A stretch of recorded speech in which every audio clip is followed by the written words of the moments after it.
হযরত বাপি খাদিজার বাড়িতে যখন বিশ্বনবী আমার সর্বপ্রথম যখন বাপ যে আপনার 25 বয়সের রাসূল আমার নবী হওয়ার আগে আল্লাহর নবী খাদিজার বাড়িতে বাপ যে ছাগল চড়াতে গিয়েছিলেন, নবীজির চাচা আবু তালিব নবীকে বাপ নিয়ে গিয়ে বলেছিল, ওগো খাদিজা আমার এই ভাতিজাকে তোমার বাড়িতে নাও, তোমার কাজে একটু দেখাশোনা করতে নাও। আমার খাদিজা নবীজিকে বাপ নিয়ে নিয়েছিল, কারণ খাদিজা অনেক দিন থেকে নবীর গুণাগুণী বাপ যে আপনার শুনেছিল। আল্লাহর নবীর প্রশংসা মক্কার অলিগলিত বাপ যে নারী পুরুষ বৃদ্ধ বৃদ্ধা নওজোয়ানরা পর্যন্ত সবাই মিলে তারা আলোচনা করত। তাই বাবা খাদিজা মনে মনে চিন্তা করতো আব্দুল্লাহর ছেলে মুহাম্মদ সাল্লাল্লাহু আমার বাড়িতে আসলে তাকে আমি সম্মান দিতাম, তাকে আমি কাজে নিতাম। আল্লাহর নবীকে নবীর চাচা নিয়ে গিয়ে রেখে দিয়ে আসলেন। আল্লাহর নবীর সব ঘটনা খাদিজাকে শোনালেন। খাদিজা নবীকে ডাক দিয়ে বলল, গো ভাই ও মুহাম্মদ সাল্লাল্লাহু আমার বাড়িতে তোমাকে দিয়ে শুনে নাও 1201টা গোলাম রয়েছে, বলুন সুবহানাল্লাহ। খাদিজা নবী যাওয়ার আগে 1200টা গোলাম খাদিজার বাড়িতে কাজ করত, তার ব্যবসা দেখত। ডাক দিয়ে বলেছিল, মুহাম্মদ সাল্লাল্লাহু তোমাকে দিয়ে 1201টা হলো, শোনো তুমি আগামী কালকে আমার ছাগল চড়াতে যাবো ময়দানে। আল্লাহর নবীজি বাপ যে চলে গেলেন। আল্লাহর নবীজি কয়েকটা ছাগল নিয়ে যাওয়ার উপহার ছাগলের দড়িগুলোকে বাপ যে খুলে নিলেন। খাদিজা জানে না যে নবীজিকে ছাগল চড়াতে দিয়েছেন বাবা, ওই নবীকে ছাগলেরা চিনে, জোরে বলুন সুবহানাল্লাহ।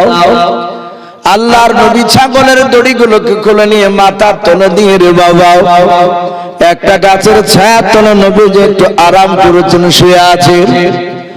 আর ওইদিকে খাদিজা ছাদের উপর থেকে রে বাবা দূর থেকে বাপটি ময়দানের দিকে লক্ষ্য করলো। মুহাম্মদ সাল্লাল্লাহু আব্দুল্লাহর ছেলে এতিম বাপ হারা মা হারা সন্তান আবু তালিব তাকে আমার বাড়িতে দিয়ে গিয়েছে। দেখে ছেলেটাকে ছাগল চড়াতে পাঠিয়েছে। দেখে কি করে খাদিজা দূর থেকে নবীর দিকে লক্ষ্য করে দেখলো বাবা আল্লাহর নবী শুয়ে আছেন। আর ওই জঙ্গলের পাহাড়ি এলাকা থেকে বাবা একটা বড় সাপ এসে আল্লাহর নবীর কাছে এসে বাপজি মাথাখানা উঁচু করে দই ফুলিয়ে আমার নবীজির কাছে সূর্যের তাপকে বাবা আড়াল করে দাঁড়িয়ে আছে, বলুন সুবহানাল্লাহ। খাদিজা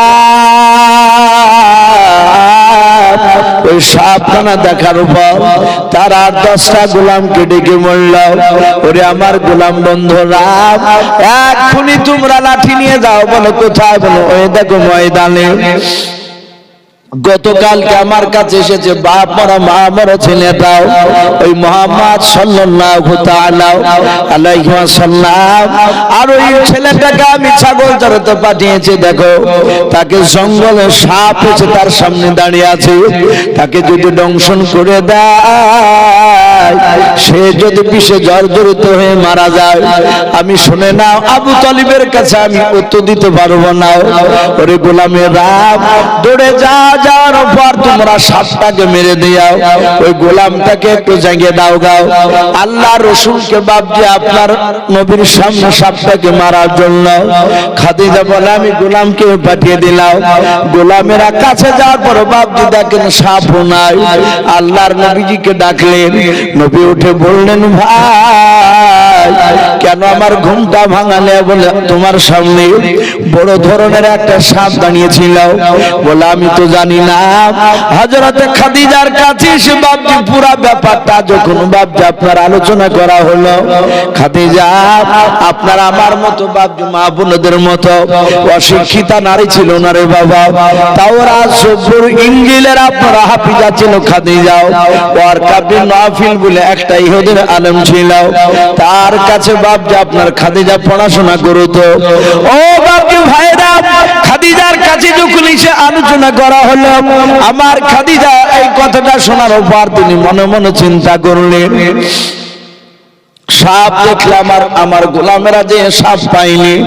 মুহাম্মদ সাল্লাল্লাহু আলাইহি ওয়াসাল্লাম বলেছে আমি জানি না, আমার মনে হয় ইনি যদি আখিরি জামানার যদি নবী রাসূল হয়ে যায়, তাহলে কিয়ামতের ময়দানে আমার আল্লাহ যদি বলে ওরে খাদিজা, আমি যাকে আখিরি জামানার পয়গম্বর নবী করে পাঠিয়েছিলাম, ওরে খাদিজা তুমি তাকে ছাগল চোর নিয়েছো, রাখালগিরি করে নিয়েছো। শুনে নাও, খাদিজা মনে মনে চিন্তা করলেন আমি কিয়ামতের ময়দানে জবাব দিতে পারবো না। এই খাদিজা চিন্তা করলেন না একে আরো পরীক্ষা করা দরকার। খাদিজা নবীজিকে ডাক দিয়ে বলো, মুহাম্মদ সাল্লাল্লাহু আলাইহি ওয়াসাল্লাম তোমাকে আগামী কাল থেকে ছাগল চড়াতে যাওয়া লাগবে না। আল্লাহর নবী বলেন খাদিজা তাহলে আমার কি ভুল হয়েছে ছাগল চড়াতে যাওয়া? বলে নাও, বলে আগামী কাল তোমাকে ব্যবসায় যেতে হবে। নবী বলেন আমি ব্যবসায় আমাকে দিয়ে পাঠাবো? বলে হ্যাঁ। নবী বলেন আমি রাজি আছি, কারণ আমি একাই ব্যবসা না করলে আমার চাচা আবু তালিবের সাথে আমি অনেক সময় ব্যবসায় গিয়েছিলাম। আমি ব্যবসায় গিয়ে আমি ব্যবসার কিছু আমি নিয়ম কারণ একটু আমি জানি। আল্লাহ রাসূলকে বললেন ওরে মুহাম্মদ সাল্লাল্লাহু আলাইহি ওয়াসাল্লাম আমার বাড়ি থেকে তুমি অমুক দেশে ব্যবসায় যাবা? বলে হ্যাঁ। একদিন না দুই দিন না, মাত্র 15 দিন থাকবা। ওরে খাদিজা আল্লাহর নবী বলেন 15 দিন বেশি যদি হয়, বলে ও মুহাম্মদ সাল্লাল্লাহু আলাইহি ওয়াসাল্লাম 15 দিনে বেশি থাকবা না, মাত্র 15 দিন থাকবা। তুমি ব্যবসা করবা, দেখবা কেমন কেন ব্যবসা করো এটা আমি দেখব। আল্লাহর নবীজিকে বাপজি মাল দিয়ে দিলেন, মালগুলো তুমি নিয়ে যাবা। আল্লাহ রাসূলের সাথে বাপজি খাদিজার দুটো বাপজি আপনার কাছের বন্ধু। কেউ বলেছেন খাদিজার বংশের লোক। একটা যুবককে ডাকলো, তার নাম ছিল বাপজি মাইসারা। হযরতে বাপজি মাইসারাকে ডাকা হলো। আর একজন বাপজি আপনার খাদিজার চাচাতো ভাইকে ডাকলো, তার নাম ছিল বাপজি মুমাইয়া। যাও দুইজন যুবক এসে বলল খাদিজা কেন আমাদেরকে তুমি ডাকলে বলো? ডাক দিয়ে বলে খাদিজা ও মাইসার মুমাইয়া যাও, এই দেখো যুবক ছেলেটা মুহাম্মদ সাল্লাল্লাহু আলাইহি ওয়াসাল্লাম আজ কয়েকদিন হলো আমার বাড়িতে এসেছে কাজ করার জন্য। আমি তাকে গতকালকে ছাগল চড়াতে পাঠিয়েছিলাম। বলে হ্যাঁ, আজকে আমি তাকে ব্যবসায়ী করতে পাঠাচ্ছি। ওরে মাইসারা মুমাইয়া যাও, তোমরা গোপনে ওই মুহাম্মদ সাল্লাল্লাহু তাআলা আলাইহি ওয়াসাল্লামের সাথে তোমরা যাবে বন্ধু হিসাবে। এই মাইসারা মুমাইয়া যাও, তোমাদেরকে ব্যবসা করার জন্য পাঠাই নাই, তোমাদেরকে গুপ্ত সর হিসাবে, তোমাদেরকে সিআইডি হিসাবে আমি পাঠাচ্ছি। খাদিজাকে বলল মাইসারা মুমাইয়া যাও। বলে আমাদেরকে কেন গুপ্তচর হিসাবে পাঠাবো, কেন সিআইডি হিসেবে পাঠাবো? বললাম ডাক দিয়ে বলো ওগো মাইসারা মুমাইয়া যাও, এই মুহাম্মদ সাল্লাল্লাহু আলাইহি ওয়াসাল্লাম ব্যবসা কি করে করবে না করবে এগুলো তোমাদেরকে দেখা লাগবে না। শুনে না তার চরিত্রের মধ্যে একটু দেখবা কোন ফল তো পাওয়া যায় কিনা। আমি এদেরকে তোমাদেরকে পরীক্ষা করার জন্য পাঠাচ্ছি মুহাম্মদ সাল্লাল্লাহু আলাইহি ওয়াসাল্লামের সাথে, একটু দেখবা তার চরিত্রগুলো একটু লক্ষ্য করে দেখবা। খাদিজাতুল কুবরা রাদিয়াল্লাহু তাআলা আনহার কথা মোতাবেক বাপজি চলে গেল। আল্লাহ রাসূল এক নাই দুই নাই রে বাবা, 15 দিন ধরে নবী আমার ব্যবসা করুন, এত লাভ করেছেন নবী আমার। অন্য লোকেরা 15 দিনে যা ব্যবসা করে লাভ করত, আল্লাহর নবী তার চেয়ে দ্বিগুণ বাবজ লাভ করেছে। নবী ব্যবসা করে এসে বলেন খাদিজা আমি ব্যবসা করে এসে যে তুমি হিসাব নিয়ে নাও। হযরতে খাদিজা ডাক দিয়ে বলল ভাই এখন আমি বিচার আজকে নিব না, আমি হিসাব নিব না, আগামী কালকে হিসাব নিব। তুমি বাড়ি যাও, যাও তুমি আরাম করো। আল্লাহর নবী বাপ যে আরাম করতে চলে গেলেন। মায়েশারা মুমায়া যাকে খাদিজা গোপনে ডেকে নিয়ে বলল, ওরে মায়েশারা মুমায়া যাও, ওই মুহাম্মদ সাল্লাল্লাহু আলাইহি ওয়াসাল্লামের মধ্যে কোন চরিত্রের মধ্যে কোন ফল্ট পেয়েছো বলো। তার সাথে 15 দিন তোমরা থেকেছো বলে হ্যাঁ। তার চলার মধ্যে কোনো ভুল দেখতে পেয়েছো কি একটু খুলে আমাকে বলো। মায়েশারা মুমায়া যাও, খাদিজার কাছে এভাবে হাত জোড় করে বলেছিল, ওগো খাদিজা,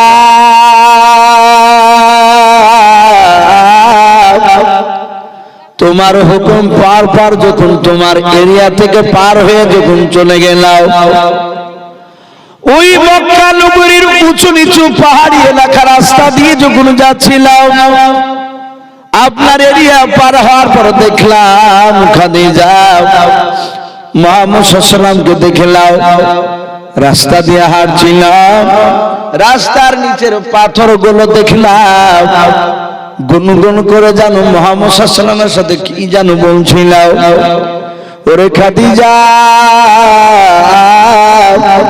আরো দেখলাম জঙ্গলের গাছগুলো ডালগুলো নিয়ে নিয়ে মুহাম্মদ সাল্লাল্লাহু আলাইহি ওয়াসাল্লামের সাথে জানো কি জানো আলোচনা করেছিল। খাদিজা বলল, আর বলা লাগবে, আমি বুঝতে পেরেছি এই দাবি মুহাম্মদ সাল্লাল্লাহু আলাইহি ওয়াসাল্লাম নবী হবে। তারপরেই বাপজি খাদিজার কাছে বিয়ের পয়গাম পাঠানো হয়েছে। আমার বিশ্ব নবী, দরদি নবী, রহমতের নবী খাদিজাকে সর্বপ্রথম বাপজি বিয়ে করতে রাজি হয়েছিলেন না। এই খাদিজা তার কয়েকটা গোলামকে বাপজি রাসূলের বাড়িতে পাঠিয়ে দিল।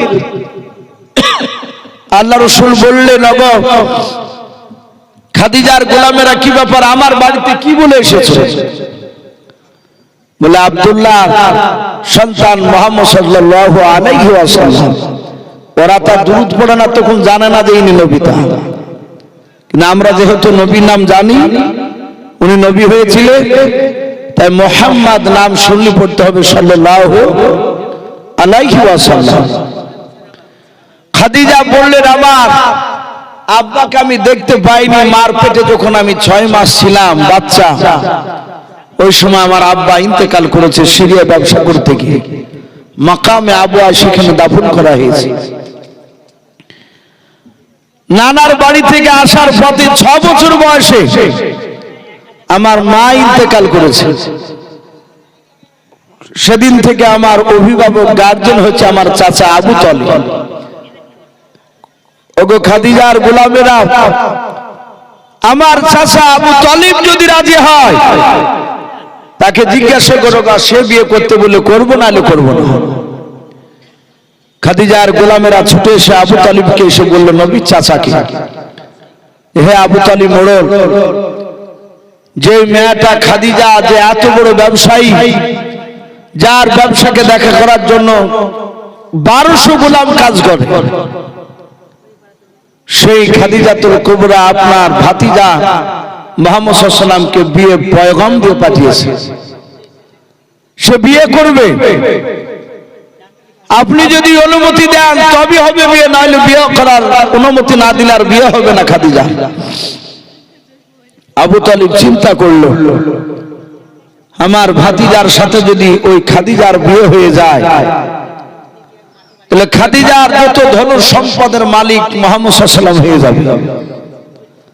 আবু তালিব চিন্তা করলো, বুড়ো বয়সে আর হাঁটাহাঁটি লাগবে না, বুড়ো বয়সে আমাকে আর ব্যবসা করতে যাওয়া লাগবে না।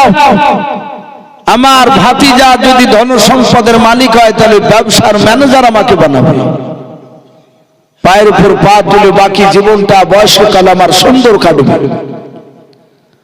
আবু তালিবের কাছ থেকে এসে আবারও শুনতে বলছেন, হে মোহাম্মদ ভাই, আপনাকে বিয়ে করার অনুমতি দিয়েছে আল্লাহ। রাসূল বলেন, ওগো খাদিজার গোলামেরাও, আমি বিয়ে করতে পারি, খাদিজাকে ডেকে নিয়ে এসো। খাদিজাকে ডেকে নিয়ে আসা হলো। খাদিজার কয়েকটা বান্ধবীর সাথে খাদিজা চলে আসলো। আল্লাহ রাসূলের সামনে গিয়ে বাপজি যখন আপনার খাদিজা দাঁড়ালো, আবু তালিব বাপজি নবীর পাশে দাঁড়িয়ে আছে, বসা আছে চেয়ারে। আল্লাহর নবীজি ডাক দিয়ে বলেন, খাদিজা তুমি আমাকে নাকি বিয়ে করতে চেয়েছো? বলে হ্যাঁ। নবী বলেন, খাদিজা তুমি অত বড় ধনাঢ্য ব্যক্তি খাদিজা, ও খাদিজা আমি দেখেছি কয়েকদিন তোমার বাড়িতে গিয়ে কাজ করতে গিয়ে তুমি সোনার খাটে তুমি শুয়ে থাকা নারী। ওগো খাদিজা আমি তো গরিব মানুষ, আমার আব্বা মা কেউ নাই। আল্লাহ রাসূলকে ডাক দিয়ে খাদিজা বলেছিল, শুনে নাও আমি তোমার ধন সম্পদ দেখতে চাই না গো মুহাম্মদ সাল্লাল্লাহু তাআলা আলাইহি ওয়াসাল্লাম, শুধু একটু তোমার পায়ের তলে একটু স্ত্রী রূপে আমি জায়গা পেতে চাই। নবী বলেন, খাদিজা আমাকে যদি বিয়ে করো তাহলে তুমি শুনে নাও আমি তিনটা শর্ত বলবো, বলো তিনটা শর্ত তুমি আমার কবুল করবে কিনা? আবু তালিব পাশ থেকে বলছি যে আবু তালিব ডাক দিয়ে বলছে, ভাতিজাই মুহাম্মদ সাল্লাল্লাহু আলাইহি ওয়াসাল্লাম তুই পাগল নাকি? এই ওর যা ধন সম্পদ আছে, জমি জায়গা টাকা পয়সা বিল্ডিং এ তিনটে শর্তের মধ্যে নিতে পারবি না। ও ভেবেছে সামান্য তিনটে শর্ত। আল্লাহ রাসূল চোখটা লাল করে আবু তালিবের দিকে তাকিয়েছে। আবু তালিব দেখলো এই তো মুহাম্মদ সাল্লাল্লাহু আলাইহি ওয়াসাল্লামের চাউনিটাই তো খারাপ লাগছে, তাহলে আমি যেটা বলেছি এতে খুশি হয়। যদি আমার ভাতিজা একবারই ঝাড়িয়ে দেয় যে বিয়ে করব না, তাহলে আমার ম্যানেজারি হওয়া এই পর্যন্ত শেষ। আমি দেখি ছোট থেকে দেখেছি মুহাম্মদ সাল্লাল্লাহু আলাইহি ওয়াসাল্লাম খুব বুদ্ধি, একটু কায়দা করে কথা বলে নিশ্চয় সব ধন সম্পদ ওই তিনটে শর্তের উপরের মধ্যে নিয়ে নিয়ে। খাদিজা ডাক দিয়ে বলেছিল, ও মুহাম্মদ সাল্লাল্লাহু আলাইহি ওয়াসাল্লাম ওই তিনটা শর্ত তুমি কি বলবে তাড়াতাড়ি তুমি বলো। আল্লাহ রাসূল ডাক দিয়ে বলেছিলেন, ওরে খাদিজা প্রথম নাম্বার শর্ত শুনে নাও, তোমার যত বিল্ডিং গুলো আছে। আবু তালিব মাথা লড়াচ্ছে এইভাবে, হ্যাঁ এবার কাজের কাজ করেছে, প্রথমেই লিখে নিবে মনে হয়। আল্লাহ রাসূল ডাক দিয়ে বলেন, খাদিজা তোমার যত বিল্ডিং গুলো আছে খাদিজা তুমি কথা দাও আমাকে বিয়ে করলে বিয়ে করার পর ওই বিল্ডিং গুলো দান করে দিতে হবে, বলো তুমি রাজি আছো কি নাও? খাদিজা ডাক দিয়ে বলে, ভাই আমি তোমার প্রথম শর্তই মেনে নিলাম, রাজি হয়ে গেলাম। আবু তালিবের মনটা ভারী হয়ে গেল। বাবা আল্লাহর নবী বলেন, খাদিজা দুই নাম্বার শর্ত বলে কি তাড়াতাড়ি বলো খাদিজা। খাদিজা ডাক দিয়ে বলেছিল, ওগো ভাই মুহাম্মদ সাল্লাল্লাহু আলাইহি ওয়াসাল্লাম তুমি বলো দুই নাম্বার শর্ত কি? আল্লাহর নবী বলেন, খাদিজা তোমার যত টাকা পয়সা আছে খাদিজা কথা দাও, জমি জায়গা যা আছে প্রয়োজন হলে শোনো গরিবদের মধ্যে তোমাকে বিলিয়ে দেওয়া লাগবে, দান করে দেওয়া লাগবে।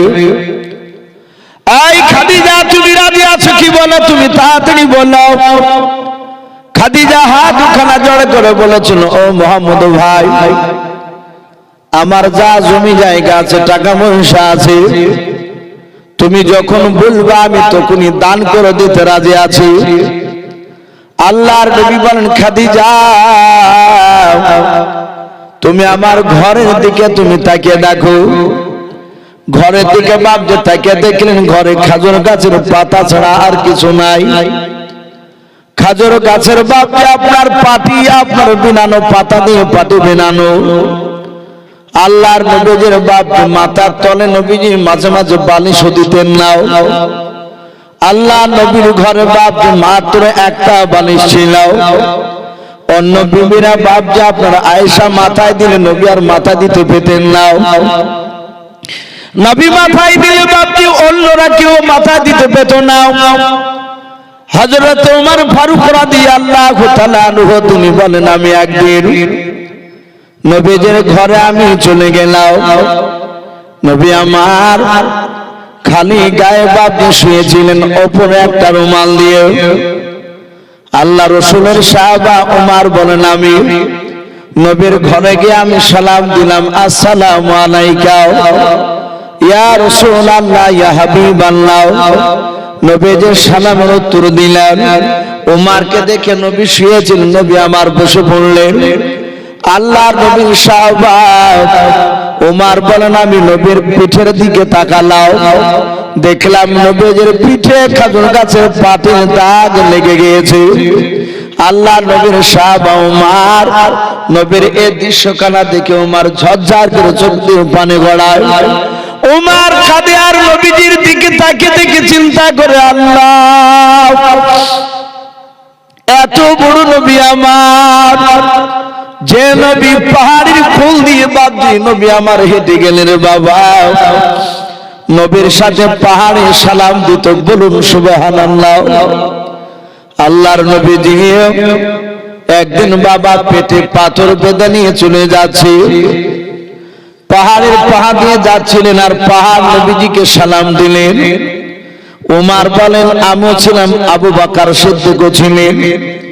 নবী আমার সালামের উত্তর দিলেন।